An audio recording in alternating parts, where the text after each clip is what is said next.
Seja bem-vindo ao canal católico A Palavra de Vida. Meu nome é Marcelo Hatakeyama, sou catequista das mídias sociais e da internet. Desde já eu venho pedir o seu apoio. Dá um joinha nesse vídeo e se inscreve no nosso canal se você não for inscrito, tá? Fazendo o favor. Muito obrigado. E vamos para o vídeo de hoje.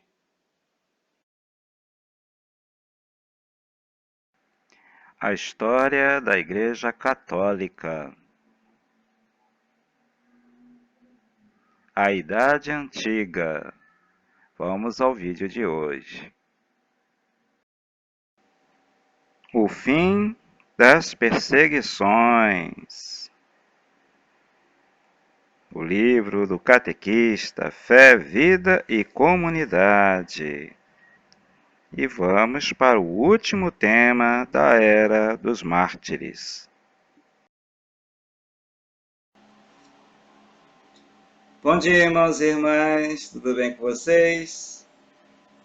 Espero que esteja tudo bem com vocês, com a família de vocês.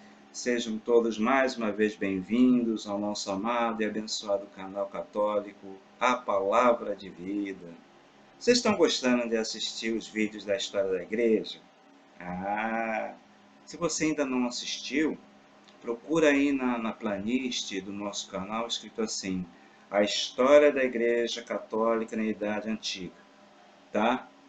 Procura lá, tem os vídeos, tá bom? Desde o primeiro até o último, falando da história da igreja. Como é bom conhecer o passado da Igreja Católica, para a gente compreender o momento atual, o presente da igreja, né? E a gente vê as raízes culturais da nossa religião católica, né? Irmãos e irmãs, no vídeo passado, nós vimos alguns santos, né, e santas da igreja, mártires, né, que deram suas vidas no período da era dos mártires, né, que o Império Romano obrigou eles a negar sua fé em Jesus. E eles disseram, não, o coração deles está todo em Cristo. E por isso eles perderam a vida, foram condenados à morte. A gente viu, né, Santo Inácio de Antioquia, que criou o nome católico, né? Deu o nome à igreja de Igreja Católicas e chamou a religião de cristianismo. A gente viu também a profecia de Santa Luzia, que na hora da morte dela, Deus revelou que essa perseguição ia acabar e que de fato aconteceu, né? Graças a Deus, né? Que mistério, né? E o vídeo de hoje, irmãos e irmãs, é o último vídeo desse período da Era dos Mártires, tá? É aquela parte que faltava aqui do nosso livro, que é da página 342, 343 do nosso livro do Catequista Fé, Vida e Comunidade. Então vamos prestar bem atenção no texto, que vai mostrar algumas coisas que já vimos e também elementos novos, né? Principalmente quando depois que terminou a perseguição, houve uma relação diferente entre o Estado romano e a Igreja Católica. Tá bom? Vamos lá. Nessa época houve muitos mártires, nessa era dos mártires, né, da perseguição, entre os quais São Lourenço e São Cipriano. São Lourenço a gente lembrou no vídeo passado, né? Com a morte do imperador Valeriano, no ano 259 d.C., seu sucessor, Galieno, publicou um edito de tolerância aos cristãos, inclusive devolvendo os bens confiscados. Esse curto período de tolerância, que foi de 40 anos, foi chamado de a Pequena Paz da Igreja. Então, esse Galieno, né, esse imperador Galieno, ele deu, né, um edito de tolerância que durou 40 anos só. Em 303, o imperador Diocleciano, por motivos ligados ao desejo de restaurar a unidade político-religiosa do império, publicou um edito violento contra os cristãos, destruição das igrejas, dos livros sagrados e a cassação de mandato de todos os cristãos que ocupavam cargos públicos. Aí já Diocleciano já foi um imperador inimigo da igreja. Você vê, um imperador era tolerante e o outro já não era, né? Você vê, Diocleciano, na época de Diocleciano, morreram muitos cristãos fiéis, né? Com a ajuda de Diocleciano, em 303, a perseguição diminuiu. Galero, seu sucessor, publicou um edito de tolerância em abril de 311, com uma nova perseguição de Maximiano Daia, anos 311 a 312. Finalmente, Constantino e Licínio concordaram em estabelecer a paz religiosa em Milão, fevereiro de 313. Então aí foi o Edito de Milão, né? Constantino ele encerrou essa perseguição, porque a mãe dele era Santa Helena, que era uma cristã. Tá vendo?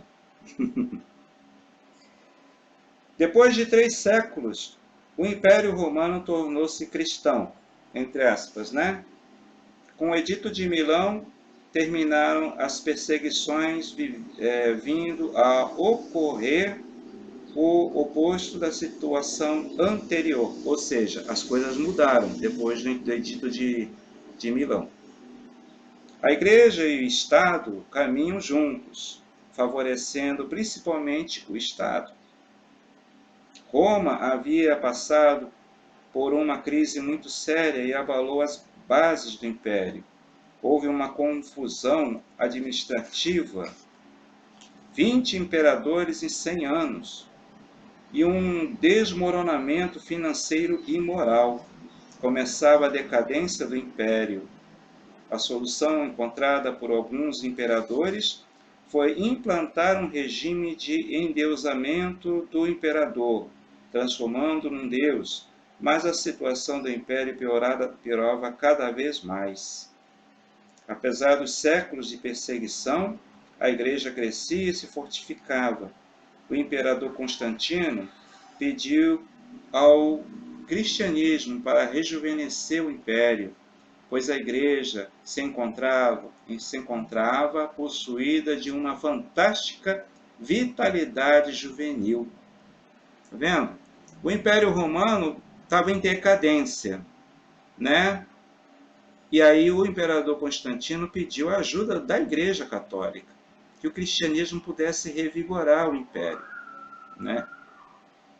Então, a assistência aos pobres ganhou uma nova dimensão. A perseguição passou a atingir maior número de... A pregação passou a atingir maior número de pessoas. As acusações anteriores desapareceram. Isso aqui é uma realidade totalmente diferente. Agora a igreja ela é livre para se reunir, para se organizar, entendeu? É uma outra situação. Mais tarde surgiram alguns pontos negativos. Vamos ver esses pontos negativos. O cesaropapismo tendência do imperador a se tornar o chefe da igreja, pois apesar de não mais se considerarem deuses, mas se julgavam superiores ao ser humano. Seus palácios foram chamados de santos e os seus decretos recebiam o nome de decretos divinos. Os imperadores se consideravam representantes de Deus, do qual teriam recebido autoridade.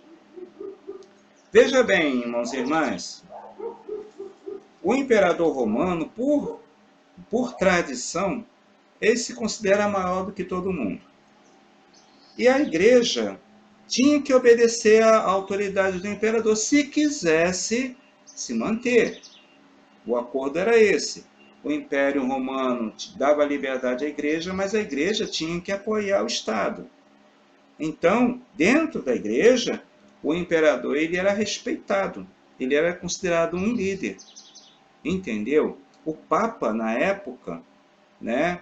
No caso, o Papa Silvestre, ele não tinha tanto poder como existe hoje. O Papa hoje ele é um chefe de Estado. E a gente ainda vai chegar lá. Não, nessa época, o Papa era apenas um bispo.